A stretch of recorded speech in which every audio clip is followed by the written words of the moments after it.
You have to understand one thing. You have to show them that you get it. Yeah. You get what they need. You have to give before you start taking. You have to show that you have skin in the game, that you are a local expert. You have to even try to apply it onto yourself. If you are getting approached by this person who you have no idea yet who that person is, what do they want from you? So I always try to put myself in their shoes, assess their needs, try to give before taking, and just try to create a meaningful partnership where they actually see results implemented on the spot. If not, we will revisit and then we will hit those growth goals that they will share with me. Hello, everyone, and welcome to the Business of Learning podcast. My guest here today is Peter Hannun, who is the Strategic Accounts Manager at the CE Shop. Peter, thank you so much for being here today. I'm excited to have this conversation. Thank you for having me here, Joe. I'm excited to have this conversation with you as well. Let's do it. Well, why don't we start off with you just telling everyone a little bit more about the CE Shop, about your role, any context that you'd like to give for the listener? Uh, First of all, the CE shop, when you talk about the CE shop, we're one of the largest real estate schools in the US, covering everything that has to do with regulated and unregulated education. We've been doing this for 15 years. We have around more than 1 million students so far registered with us. We offer everything regarding real estate, appraisal, inspection, mortgage, practically anything you want to think about real estate education. Mhm. We do cover. And what's nice is all of our courses are online, asynchronous at your own pace. So we're trying to make education as easy and fun as possible for anybody who wants to become a real estate agent or wants to maintain the real estate license across all the states in the US. That's awesome. And talk to me a little bit more about your role now at the CE Shop, what you have going on, what you take care of, all those things as well. Right, but it's a fun, exciting role. I'll tell you that. And Joe, I've worked on 3 different continents, 5 different industries. I've worked with royal families. I've worked with family businesses, Fortune 500 companies.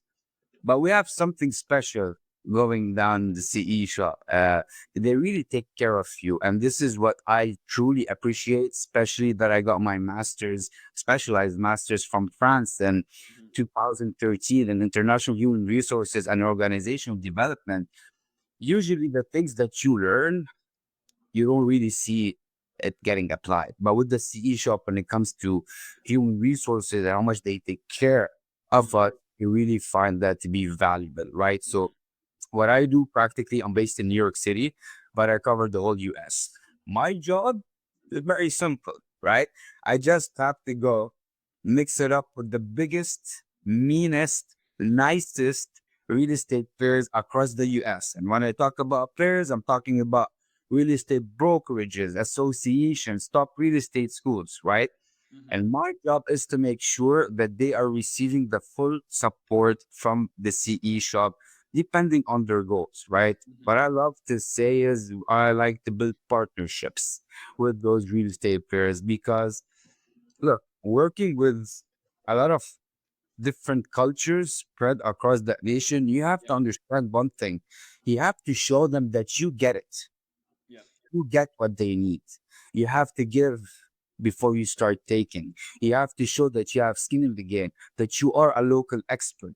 You have to even try to apply it onto yourself. If you are getting approached by this person who you have no idea yet who that person is, what do they want from you? So I always try to put myself in their shoes, assess their needs, try to give before taking, and just try to create a meaningful partnership where they actually see results implemented on the spot. If not, we will revisit and then we will hit those growth goals that they will share with me. That's awesome, and I love the perspective of giving before taking. That's becoming. It's sometimes when you you're never noticing the red car, and then when you think about the red car, you see red cars everywhere. That's give and take That's I you aspect. know I read about this maybe like 15 years ago. Uh, and now they use it a lot, the word manifestation, Yeah, manifestation. You have to correctly manifest what you need with the proper techniques, not just wake up every day and say, I want to become a millionaire. I want to become a millionaire. Uh, Timeline. What are the goals? What are the steps? Baby step. So yeah. it's 100% true what you said. Yeah, 100%. 100%. And I think that giving first, idea is something that is not as common as I would like it to be, or I like to see, because I think and you can speak to this as well, but I think there's so many gurus now that are just, hey, here's exactly what you need. Just give me a lot of money first, and then hopefully you get the image. Buy my course for free, but then you have to buy and have an adult and pay this and pay that. Yeah, I understand. And that's Exactly. why you have to do your background research. You have to double check who you're investing with, because look, time is very valuable, and the more experience I get, the more I value my time and the time with the person that I'm talking with. So 100% what you're saying. I agree. Awesome. And tell me a little bit more about the dynamic that happens at the CE shop. So it sounds like there is a lot of that B2B side of things, but also in a certain extent, some B2C for individual real estate broker, for individual real estate professionals. But yeah, talk to me a little bit more about that as well. So look, when you talk about the CE shop, we're school. You go online, you take a course, we print you the certificate, and then you're good to go. This is Yeah. the simple, straightforward, right? Yeah. You get a license, you go online, you take a license. For me, I don't sell B2C.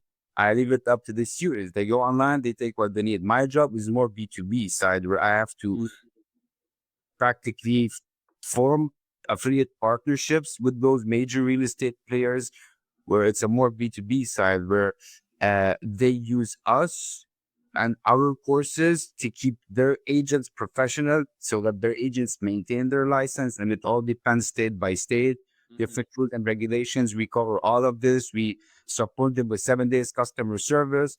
But I do more B2B. So I work with the directors, with the school directors, with the brokers, productivity coaches, all those people I work with, so that they shepherd their students or mhm, agents to our uh, co-branded school that we actually supply them with. So mhm.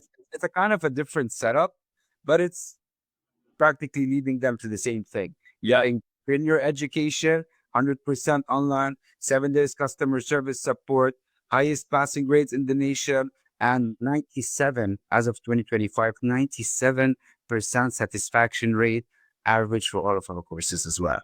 That's awesome. Yeah, and I like the B2B side of things for many times, because even though the I guess the relationship side of things, the trust can be a little bit more challenging. As soon as things go through the door, the actual impact that happens on the back end is so awesome, right? Because as you said, you're talking to the biggest, the meanest, the nicest at the same time. And it's just getting you through with them. As soon as you get it through with them, then all their agents that would have never known about you or taken the courses or learned the lessons, they would have never had the opportunity to. But now, because of one single relationship, everything funnels down on the back end too. 100%. Look, you get it. You get it. You get the B2B side, you get the B2C side. Yeah, some skin in the game. It's nice for you to actually acknowledge this. And I'll tell you something, B2B is way different than B2C. Yep. Because when you're dealing with B2B, a lot of those major real estate organizations already have a robust structure set. So you have to go analyze the structure, try to find pain points, highlight those pain points, highlight the outcome of you not actually acknowledging and solving those pain points, apply it to yourself, and then project the solution Yeah. to partner. They realize it on their own. Exactly, so that they realize it on their own, and somehow it can be more as it was their idea in the Yeah. first place to apply those changes, because Mhm. there's a very widespread saying in the real estate industry, if you're not growing, you're dying. Mm. And across 15, 20 years, we've seen that trend happening, especially after a lot of changes happened in the US, Mhm. August 17 of 2024. Major changes happened in the real estate industry. And it is our job as educators to keep everybody informed Mhm. and compliant Yeah. moving forward. That's interesting. And have you found that we were talking a little bit earlier about like the gurus and I'll just use the word the deceptions that could happen at times. Have you found that actually creates another barrier of trust with these B2B conversations, these relationships, because they see so much of that out there that they're like, oh, I don't know if I can trust this person or this person. It doesn't matter who it is. There's Yeah. going to be that obstacle. So maybe initially that was the case Mm. because it was a new scene. real estate coaching, real estate mentoring, although they are very much needed. Specifically, if you have new agents being onboarded, you need this type of mentorship or a real estate guru to help them apply what they learned in today's industry. But now they do the research. Now all the brokers, all the directors, they know that you have a lot of gurus, mentors, top performers who haven't sold 5, 10 houses in a year. So now they're doing their background research, Yeah. actually pressing those gurus. Are you a guru? Are you a mentor? What type of mentorship? Show us your schedule. Show us your classes, way of thinking. Show us results, testimonials. No, so this, yeah, happened before. Now, no, you get questions on what are you delivering and what is your added value to bring you to talk to my agents. Case, That's awesome. That's yeah. awesome. Yeah, that makes sense. And when it comes to, I think there's so many industries that have this like cookie cutter dynamic of like, here's how you have to do it. But I think it sounds to me like you guys go on an alternate route, which is not like a different route, but it's just an alternate route that becomes a little bit more clear for everybody to achieve the things that they want. So is there like one or two things that come to mind when I say you guys have a certain belief about how to do that side of education that everybody kind of disagrees with, or that they go on the usual trajectory that you guys steer away from? The only thing I can think of, because we're a 100% compliant company, so we do things by the book 100%. We are one of the schools that as soon as something changes in the rules and regulations, we are one of the first schools to publish this online so that the target audience knows what's happening, right? The only thing I can think of us doing something versus another thing is delivering our courses fully online asynchronous.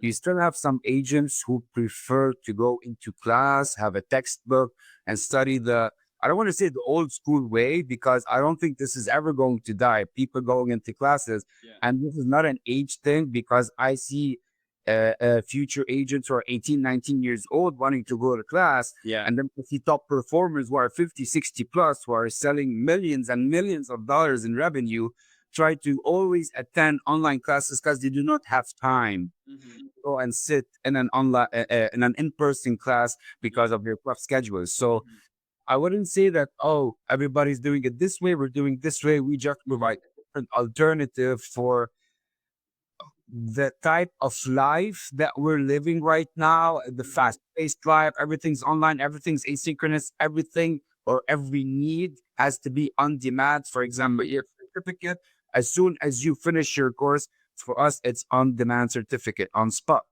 Other schools, it's not like that, because we understand the frustration, the urgency, and all those factors that fuel the need. It's a tough industry, Joe. It's a tough. It's not easy.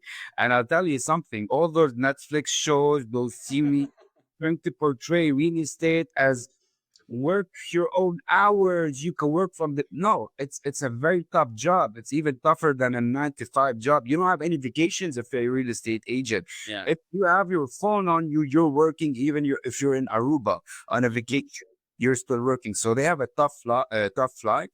And what I like now that I see my top brokers doing is feeding those realistic expectations, those newcomers, to try to decrease the turnover rate that's happening in the industry. So I'll ask you something.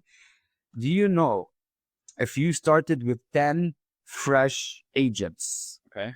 after 12 to 16 months, what the dropout rate is for those 10 agents? Oh man, you make me want to guess very high. I'll just guess 40%.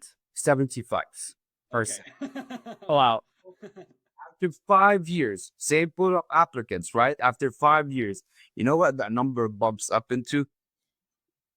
84%. Wow.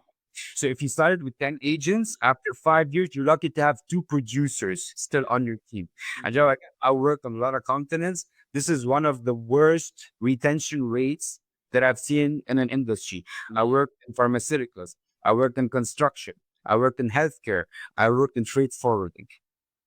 And this is one of the worst retention rates that I've seen. This is why we're trying to keep the agents motivated with the type of courses that we offer, with the content that we deliver, written by our local experts that we source from each state, so Mhm. that whatever they write is actually applicable to that state.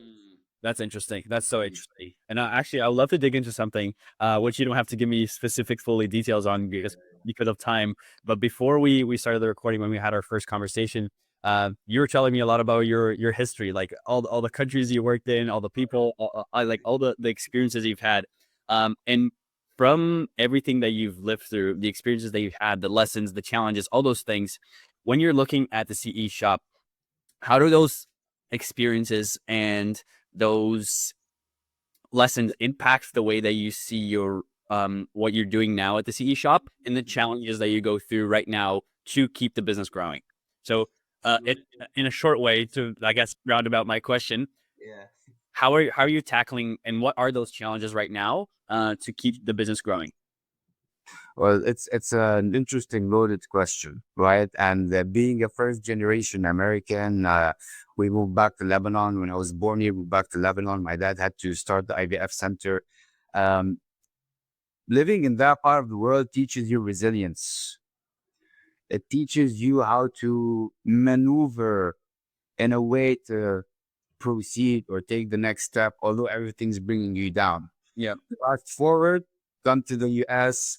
I am personally using this to stay motivated, to keep my partners motivated, to show them that, hey, you do have a strong support regarding real estate education, regarding scaling your business, regarding recruitment and marketing support, sponsorships. If you go to my LinkedIn, you can see how active I am, trying to be there on the ground, like pre-COVID days, having those interactions, that human connection, those love lasting partnerships that I tried to build.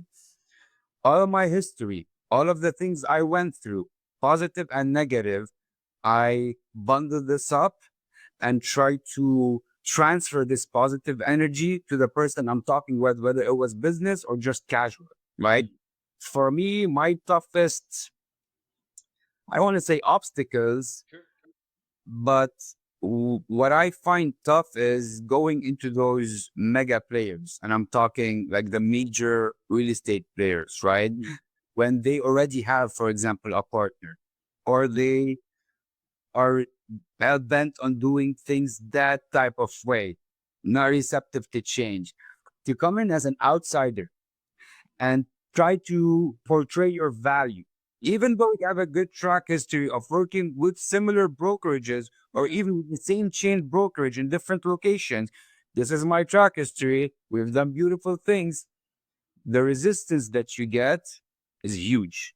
So how to maneuver that resistance without being too pushy, without sounding too salesy, or for them, whenever they see your name pop up, whether it was on social media, emails, text, because I try to apply a multi-touch approach whenever I'm prospecting. I don't like to just call you, or text you, or LinkedIn you. LinkedIn, so Insta, Sure. message, texting, and hey, I'm here. I'm not going anywhere. I'm local. I have good things to show you. Whenever you're interested, I will be more than happy to show you what we can do for you, because this is what we've successfully done with a brokerage similar to you. But of course, this partnership is not like this partnership. Every partnership is customized, and it's up to us to precisely customize that partnership for our partner to hit their growth goals, because we measure our success from our partner's success. Yeah, that's awesome. That's awesome. And I think it's so interesting because there is always that aspect of, hey, I need to make sure that this person is educated on the value that can be provided, right? And if they decide to not move forward, that's okay. At least it's an informed decision as opposed to an uninformed decision. But it's always like, how do we handle those obstacles to get it through to them? How do you stay persistent without being a bad word, which I'm not gonna say? Yeah, And I know what you mean. I know what you mean. I know what you mean. Yeah, totally, totally understand that. And Peter, thank you for sharing that. I have one final question here for you, which is actually a question that's not from me. It's a question from our last guest to you, and they had no idea who you were. So here's the question. And funnily enough, sometimes this final question, because this person doesn't know who it is, Keep match. But I think I'm really excited to hear your answer on this one. So here it is. Here's the question. What's the most embarrassing professional moment you've ever had? Wow.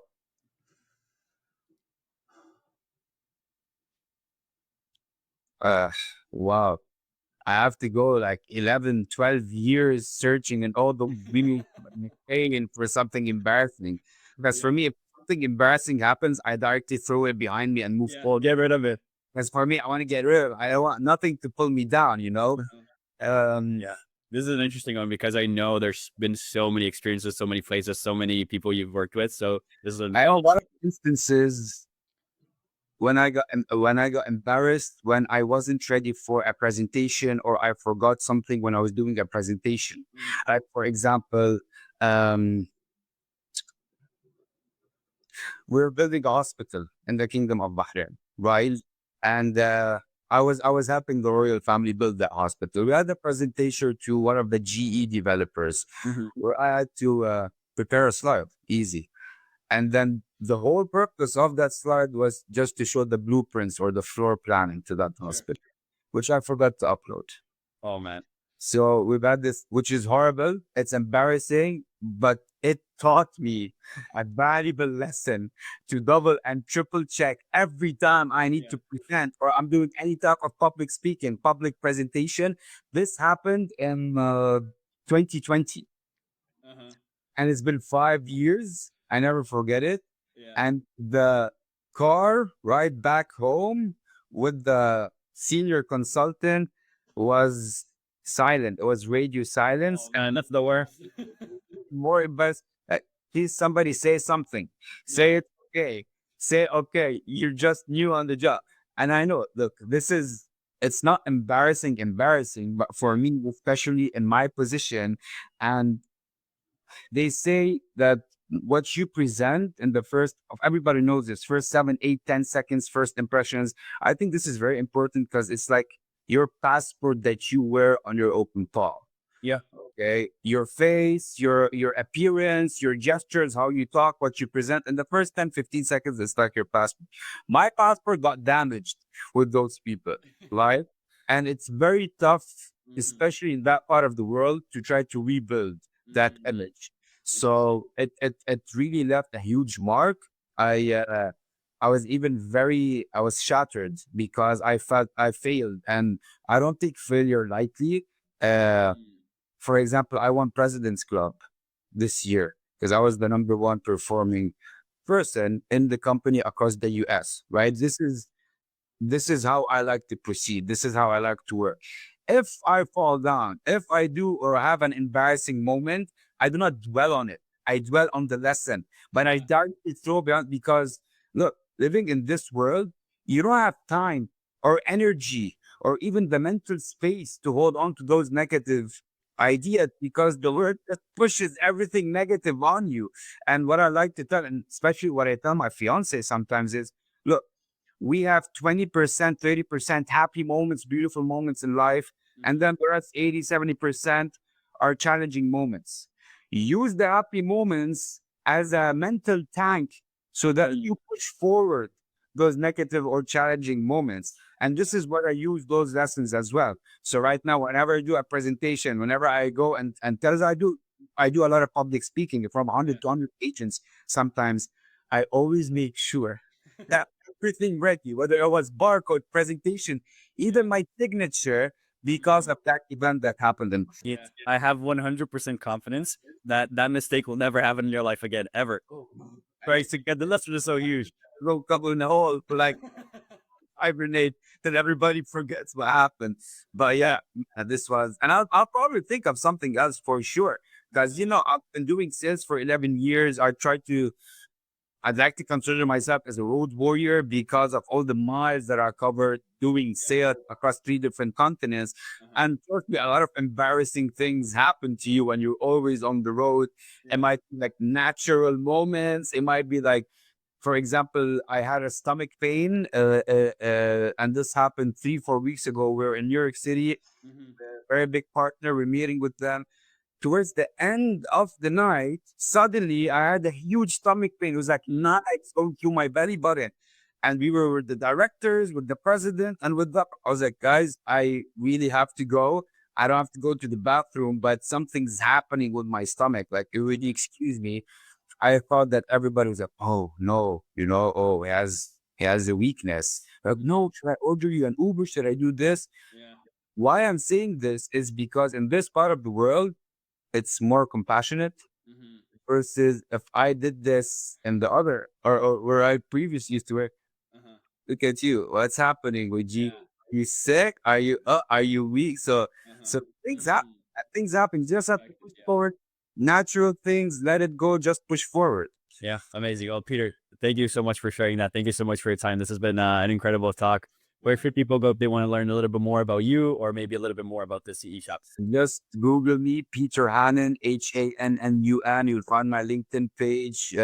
Just text me there, DM me there. I'm more than happy to increase my network and add more connections because this is what I enjoy doing. Actually, if you want anything regarding the CE shop, obviously just go to theceshop.com.